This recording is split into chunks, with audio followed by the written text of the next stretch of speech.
युवा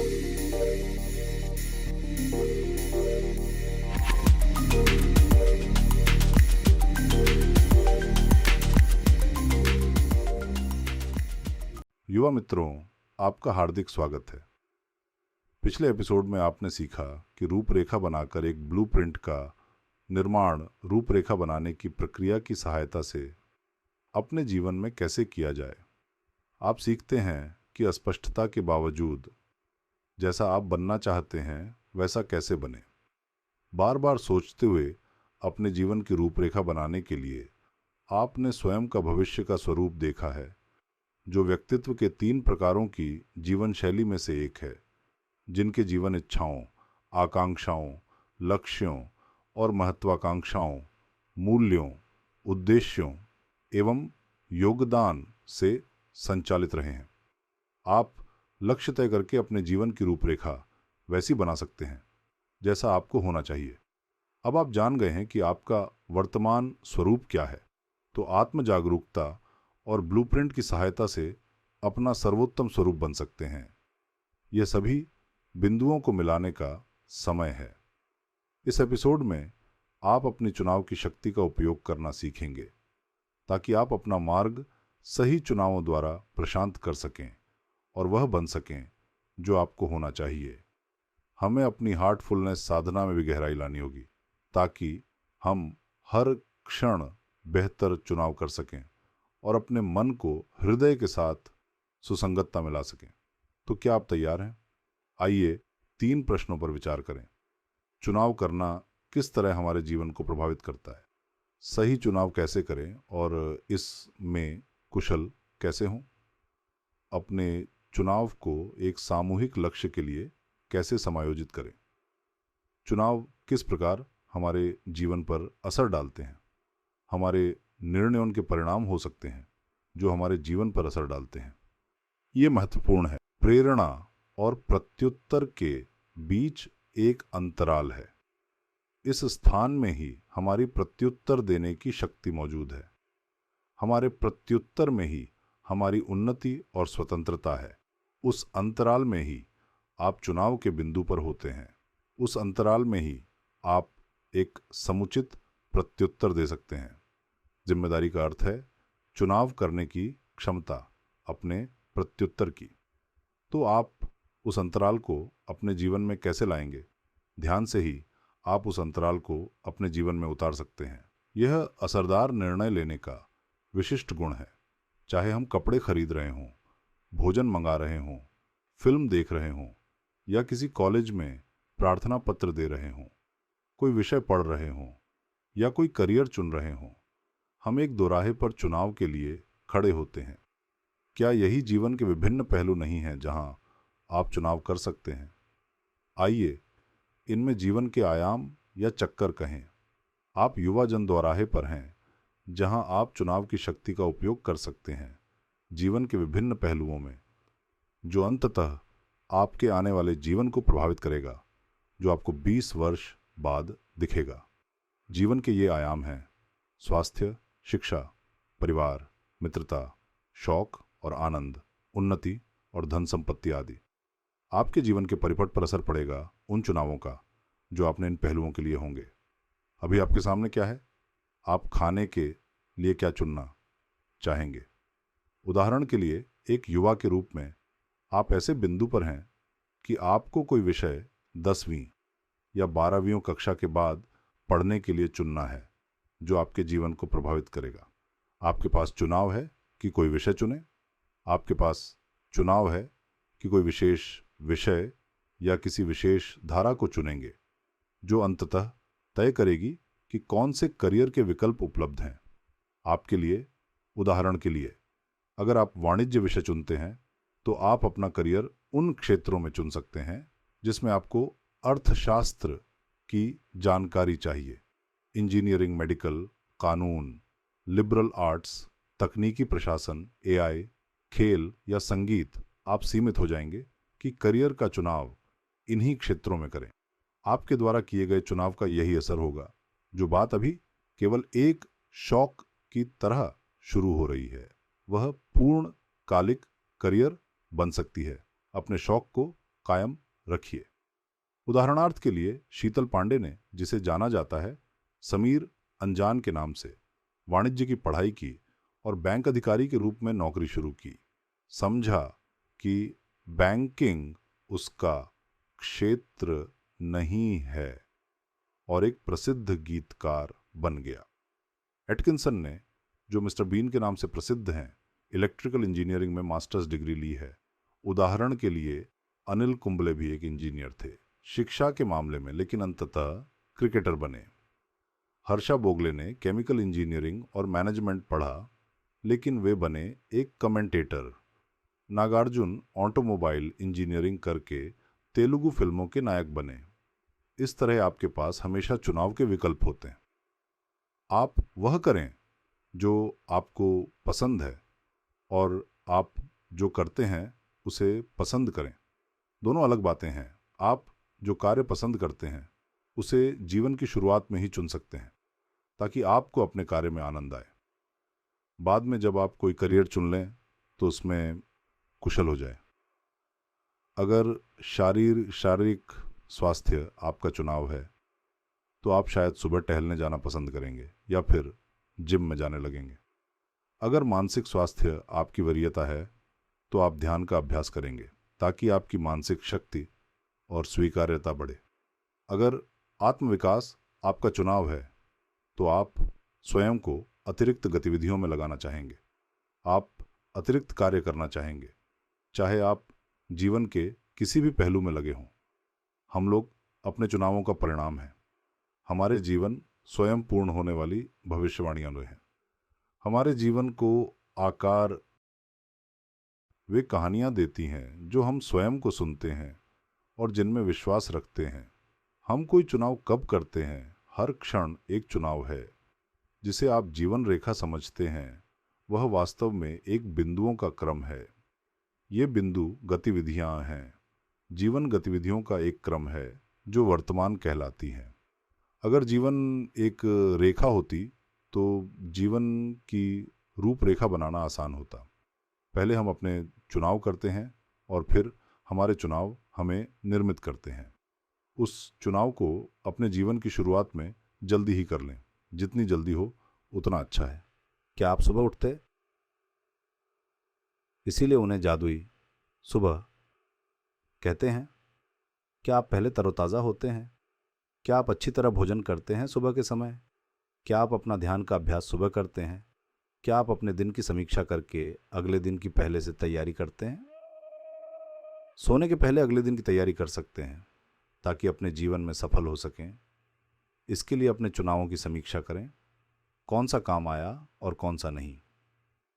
इससे आप और बेहतर होते जाएंगे निरंतर सुधार के द्वारा। बीते हुए कल का अब कोई अर्थ नहीं। चाहे कुछ भी आपके जीवन में इस समय तक हुआ हो, इसका कोई असर नहीं रहना चाहिए। अब आप इस क्षण से जिएं। आपका जीवन अभी और यहीं तय होता है, बिल्कुल इसी क्षण से। आज पहला दिन है। आपकी बाकी ज़िंदगी में हम अपना भविष्य इस बात से तय करते हैं कि हमने अपने बीते हुए अनुभवों को क्या अर्थ दिया है। हमारे चुनाव इसी प्रकार हमारे जीवन को प्रभावित करते हैं। क्या होता है जब मैं कोई गलत चुनाव अपने जीवन के किसी पहलू में कर लेता हूँ? मुझे इसके परिणाम भुगतने होंगे। हम स्वतंत्र हैं कि अपनी गतिविधियाँ कैसे चुनें, लेकिन हमें उनके परिणाम चुनने की स्वतंत्रता नहीं है। इसलिए स्वतंत्रता का अर्थ है केवल सही चुनाव की स्वतंत्रता, न कि गलत चुनाव की। ईश्वर मुझे इतनी स्थिरता दे कि जिन चीज़ों को मैं बदल नहीं सकता उन्हें स्वीकार कर सकूं, जिन्हें बदल सकता हूं उन्हें बदलने का साहस और इतनी बुद्धि दें कि हमेशा दोनों में अंतर समझ सकूं। स्वीकार्यता ही इसका उत्तर है। स्वीकार करें जो भी परिस्थिति जीवन के चक्र में सामने आए। इस चक्र के केंद्र को न भूले। इस चक्र का केंद्र आप हैं, आपका आंतरिक स्वरूप। यह आपके संतुलन के लिए अत्यावश्यक है, जो आपको केंद्रित रखता है। यह आपको प्रेरक शक्ति देता है, जिससे आप उस समय स्थिरता पाते हैं जब जीवन के तूफान आपको अस्थिर कर देते हैं। इस शताब्दी में हमें युवा नेतृत्वकर्ताओं की ज़रूरत है ताकि जीवन सोच समझकर इस बारे में सजग चुनावों के साथ जिया जाए कि हम कौन हैं, हम क्या करते हैं और हम कैसे जीते हैं, बजाय इसके कि हम बहते चले जाएं। एक नदी में बहती लागदी की तरह हम किस तरह सही चुनाव करें और इसमें कुशल बने। हमें ऐसे ही चुनाव करने होंगे जो हमारे वास्तविक स्वरूप की गहरी क्षमताओं को पूरा कर सकें। उस दुविधा पर मनन करें जिसका हम में से अधिकांश को सामना करना पड़ जाता है। मुझे क्या पढ़ना है? मैं क्या बनना चाहता हूँ? क्या मैं इस कंपनी में काम करूँ या उसमें सूचनाओं का एक सागर इंटरनेट पर भरा हुआ है? आप किस सूचना पर भरोसा करते हैं, ये एक चुनाव है। चुनावों का स्थान एक दोराहे पर है जो संतुष्टि अनुभव करने और अपनी भावनाओं के बीच तालमेल बिठाने के बीच में है। जब आप वह स्थान पहचान लेते हैं जो चुनाव के लिए है, तो क्या आप निर्णय के बिंदु पर पहुंच सकते हैं। ये वह स्थान है जहां अंततः सभी विकल्पों पर विचार करके तय करते हैं कि क्या करना। आप एक लैपटॉप या मोबाइल पर कोई सीरीज ओटीटी पर देख रहे हैं। आपके पास स्वतंत्रता है कि एक एपिसोड देखकर रुक जाए या लगातार देखने के लालच में पडेज कर इंटरनेट पर घंटों बिता दें। ओटीटी प्लेटफॉर्म के पास पीएचडी डाटा साइंटिस्ट की टीमें हैं जो यह पता लगाती हैं कि आपको किस तरह अधिक फिल्में देखने में लगाया जाए। जब आप ओटीटी प्लेटफॉर्म पर फिल्म देख रहे होते हैं, वे आप पर नज़र रख रहे हैं और आपके इस व्यवहार को बारीकी से समझ रहे हैं। तकनीक आपके मस्तिष्क को अपने बस में रखने के संघर्ष में जीत रही है। ज़रूरी है कि आप स्वयं को बचाए। पोर्टी, आप इन्हें कितना देखते हैं, यह एक चुनाव है।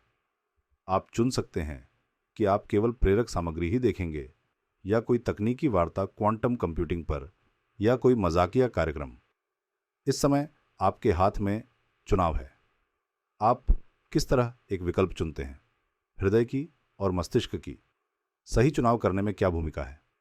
चुनाव निर्णय लेने से पहले का कदम है। आप अपने हृदय के संकेतों से मार्गदर्शन लेकर कोई चुनाव करते हैं।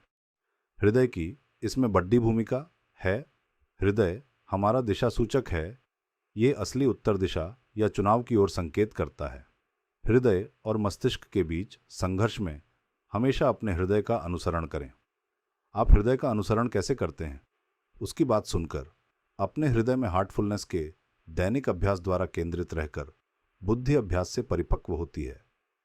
अपने हृदय की सुनते हुए बार बार प्रयास करें।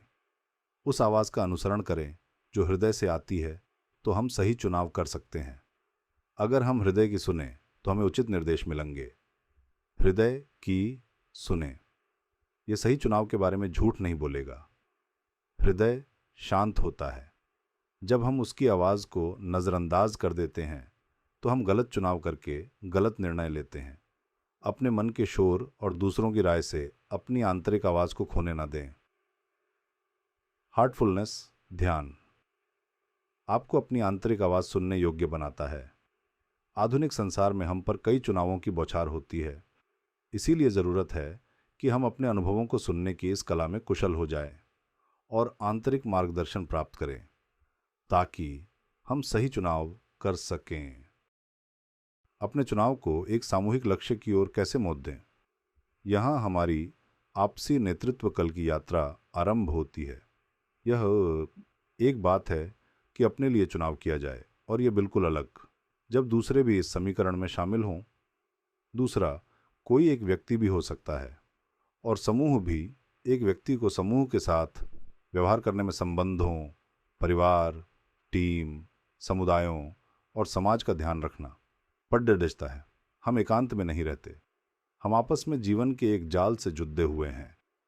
इसी पर सोशल मीडिया फल फूल रहा है। होने के लिए संबंधों की जरूरत है और संबंध ही जीवन है। इसीलिए मानवीय संवाद चुनाव के साथ अनिवार्य रूप से जुड़े हुए हैं। मैं सिर्फ इसलिए हूं कि आप हैं। मनुष्यता का सार यह है कि मेरे चुनाव सामूहिक लक्ष्य के लिए हों। अफ्रीका के समुदाय में इसे उबंटू कहा जाता है। उबंटू क्या है? आइए एक वीडियो देखें। एक बात कहना चाहता हूँ। हमारे अफ्रीकी समुदाय में इसे कहना कुछ इतना कठिन है कि इसे इंग्लिश में कहना संभव नहीं। ये उबंटू कहलाता है। उबंटू सार है मनुष्यता का और यह कहता है कि एक अकेला मनुष्य होना एक विरोधाभास है। मैं एक मानव नहीं हो सकता अगर मैं सिर्फ अकेला हूँ। मैं मनुष्य की तरह बात नहीं कर पाऊंगा। मैं मनुष्य की तरह सोच नहीं पाऊंगा। मैं मनुष्य की तरह चलना नहीं सीख पाऊंगा। मुझे दूसरे मनुष्यों से सीखना पड़ेगा कि मनुष्य कैसे हुआ जाए, और इसीलिए कहते हैं कि मेरी मनुष्यता जुद्दी हुई है आपकी मनुष्यता से। तब हम कहते हैं कि एक व्यक्ति दूसरे व्यक्तियों की सहायता से ही मनुष्य बनता है, और यह कि हमें इस सामुदायिक सद्भाव की जरूरत है अगर हम बचे रहना चाहते हैं। और क्रोध, बदला और कड़ी छवाहट इस सद्भाव को नष्ट करते हैं। और आप यह जानते हैं, आपने यह अनुभव किया है कि किस तरह आप बहुत अधिक क्रोध किसी पर कर रहे हों तो आपके पेट में कुछ होता है और कुछ आपके रक्तचाप में भी होता है। इसलिए क्षमा करना वास्तव में परोपकार नहीं है। आप दूसरे के साथ बुरा व्यवहार कर रहे हैं। जब आप क्षमा कर देते हैं तो आप वास्तव में स्वयं के प्रति अच्छा व्यवहार कर रहे हैं। क्षमा किसी भी अन्य बात की तुलना में आपके स्वास्थ्य के लिए अच्छी है। इसलिए ऐसे चुनाव करें जो हमें एक सामूहिक लक्ष्य की ओर ले चलें। इससे हर एक की जीत होगी। अगर मैं ऐसा चुनाव करता हूं जिसमें मैं जीतता हूं और बाकी सब हार जाते हैं तो यह सामूहिक लक्ष्य के लिए उचित चुनाव नहीं होगा। यह मानते हुए कि हमारा एक सामूहिक लक्ष्य है, हमें ज़रूरत है कि हम अपने चुनाव सामूहिक मूल्यों के अनुसार करें जिससे समरसता आए। पिछले एपिसोड में जो शक्तियों और मूल्यों पर था, हमने अपने मूल्यों की खोज की। मूल्य एक मानचित्र की तरह होते हैं। ये नियमों द्वारा संचालित होते हैं। नियम मूल्यों से अधिक आधारभूत है। नियम शाश्वत है। ये प्रकाश स्तंभ की तरह है। नियम नैसर्गिक कानून है जो सार्वभौमिक रूप से लागू है। हमारा मुसीबत में ही पड़ डिहेंगे अगर हम नियमों को बदलने की कोशिश करेंगे। हम केवल यही कर सकते हैं कि अपने मूल्यों को नियमों के तालमेल में रखें। जहां मूल्य एक मानचित्र की तरह है, नियम पूरा क्षेत्र है। मानचित्र क्षेत्र नहीं है, यह उस क्षेत्र का प्रतिनिधित्व करता है। सबसे पहली जरूरत है कि मानचित्र सही बना हो। इसी प्रकार मूल्यों को भी नियमों के अनुरूप होना चाहिए। जो मूल्य नियमों के अनुरूप होते हैं उन्हें सार्वभौमिक मानवीय मूल्य कहते हैं। हमें नियमों को महत्व देना चाहिए। वे हम सबके लिए समान हैं। जब हम अपने चुनाव मानवीय मूल्यों पर आधारित रखते हैं, जैसे शांति, सार्वभौमिक प्रेम, सार्वभौमिक सद्भावना, विनम्रता और सेवा, तो हम अपने मूल स्वभाव के नज़दीक होते हैं।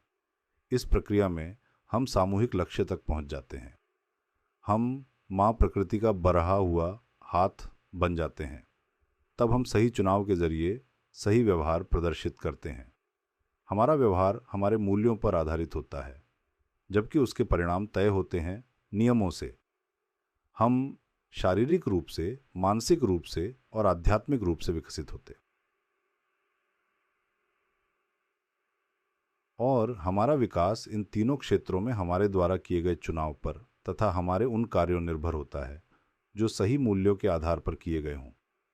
आज हमने जो बात की उसे सार रूप में कहें तो हम चुनाव की शक्ति से चलते हैं। हर क्षण एक चुनाव है। हमारे चुनाव हमारे जीवन को प्रभावित करते हैं। हमारी चुनाव और कार्य करने की स्वतंत्रता केवल वर्तमान क्षण में है। जहाँ चुनाव करना हृदय से आता है, सही चुनाव करने और उनमें कुशलता प्राप्त करने के लिए अपने हृदय से समस्वर होने और हृदय आधारित ध्यान के जरिए सहज ज्ञान की क्षमता विकसित करने की जरूरत होती है। जो चुनाव मूल्यों के अनुसार होते हैं वे फिर सार्वभौमिक नियमों के भी अनुरूप होते हैं। यह सामूहिक भलाई के लिए आदर्श है। ध्यान हमें सिखाता है कि अपने भीतर जाने के लिए जरा ठहरे ताकि सार्वभौमिक प्रेम के संपर्क में आ सके और तरोताज़ा एवं संभावनाओं से पूर्ण हो सके। जब हम हार्टफुलनेस ध्यान का अभ्यास करते हैं तो हम कम प्रतिक्रियाशील और अधिक प्रत्युत्तर देने वाले बन जाते हैं। हार्टफुलनेस ध्यान का अभ्यास हमारे सहज ज्ञान को विकसित करता है, क्योंकि हृदय में सहज ज्ञान होता है। हार्टफुलनेस ध्यान के जरिए हम सोचने से अनुभव करने पर आ जाते हैं। हम अनुभव की नकल नहीं कर सकते। ध्यान एक तरह की प्रतीक्षा है, एक विश्रामपूर्ण प्रतीक्षा, जिसमें एहसास हमारे हृदय से स्वतः उठते हैं जब हमें कोई ध्यान के समय प्रत्याशा नहीं होती। आइए तनाव मुक्त होकर ध्यान करें और दिव्य अस्तित्व का अनुभव अपने हृदय में करें। आराम की स्थिति में आ जाइए और अपनी आंखें बंद कर लें। अपना ध्यान भीतर ले जाएं और आरंभ करें। आपको तनाव मुक्त होने और शयन के लिए निर्देशित किया जाएगा। संपर्क में बने रहें। आराम से बैठ जाएं और अपनी आंखें धीरे से और कोमलता से बंद कर लें। महसूस करें आरोग्यकारी ऊर्जा पृथ्वी से ऊपर की ओर बढ़ रही है। आपके पैर की उंगलियों, पैरों और टखनों में। अपने पैर की उंगलियों को आराम मिलता हुआ महसूस करें। अपने पैरों को शिथिल करें।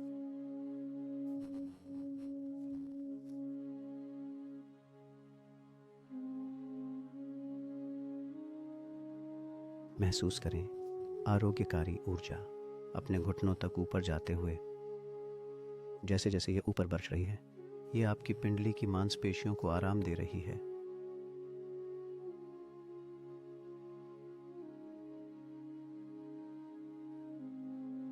महसूस करें ये ऊर्जा आपके घुटनों से सारा तनाव हटा रही है।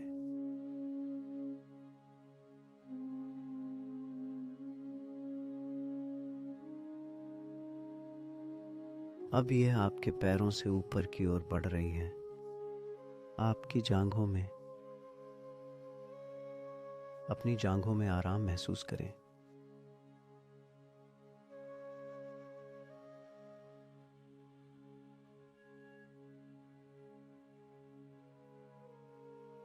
अब ऊर्जा आपके कूल्हों में प्रवाहित हो रही है और कमर में उन्हें आराम मिलता हुआ महसूस करें।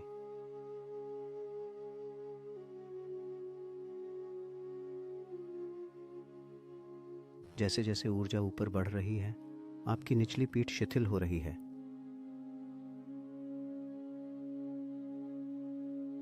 और आपका पेट।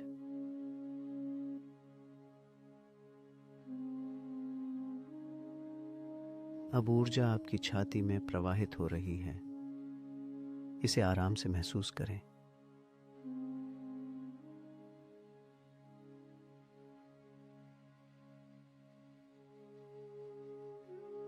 महसूस करें कि ऊर्जा आपकी पीठ की ओर बढ़ रही है और आपके कंधों में। अपनी ऊपरी पीठ को आराम महसूस करें।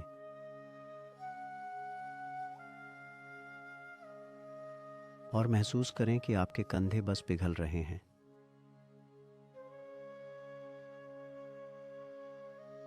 ऊर्जा अब आपके हाथों में प्रवाहित हो रही है। वे भी निश्चिंत हो रहे हैं। अपनी कोहनियों से सारा तनाव दूर होते हुए महसूस करें।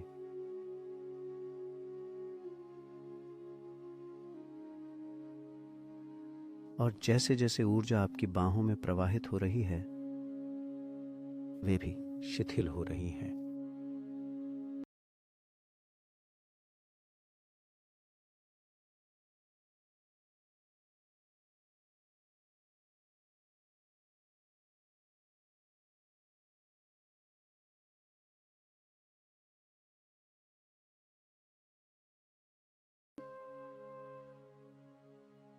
अब अपना ध्यान अपनी गर्दन पर ले जाएं।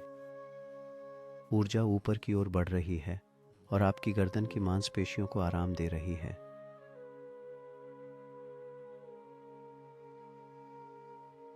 अब यह आपके चेहरे में प्रवाहित हो रही है, आपके जबड़े को आराम दे रही है और आपके मुंह को।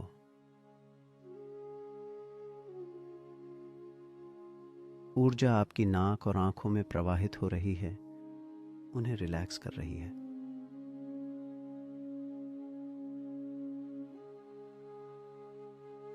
आपके गालों की मांसपेशियां शिथिल हो गई हैं।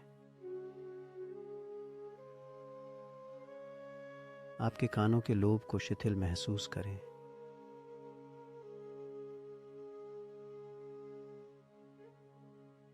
और अब ऊर्जा आपके सिर के ऊपर तक प्रवाहित हो रही है। इसे आराम से महसूस करें।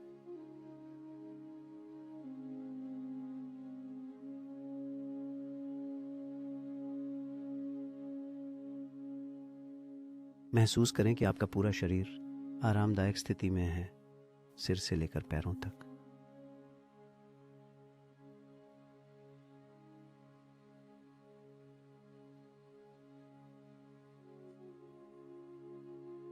अब अपना ध्यान अपने हृदय पर ले जाइए। महसूस करें कि प्रकाश का एक स्रोत आपके हृदय में पहले से ही मौजूद है और यह आपको भीतर से आकर्षित कर रहा है। प्रकाश को देखने की कोशिश न करें, बस यह जान लें कि वह आपके हृदय में है। हृदय को खुला रखें और ग्रहणशील रहें, एक बहुत ही सूक्ष्म ऊर्जा के लिए जो आप में प्रवाहित हो रही है। इसी भाव में शिथिल रहें।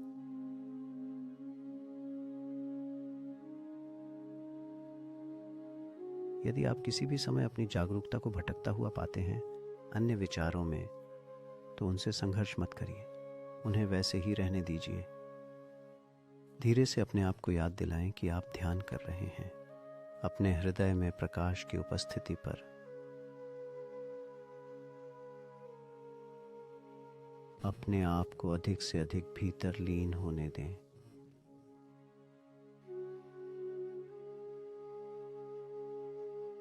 जब तक आप आगे का मार्गदर्शन न सुन लें, तब तक लीन रहें।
अपनी आंखें बंद रखते हुए धीरे से ध्यान की अवस्था से बाहर आए।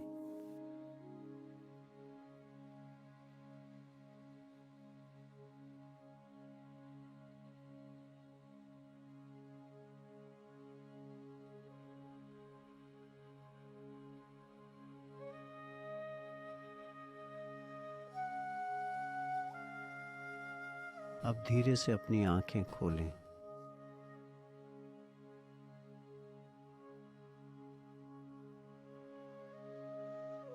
आपने अभी जो अनुभव किया उस पर चिंतन करें, प्रयास करें और इस स्थिति को बनाए रखें। जब आप अपनी दिनचर्या में वापस आ जाते हैं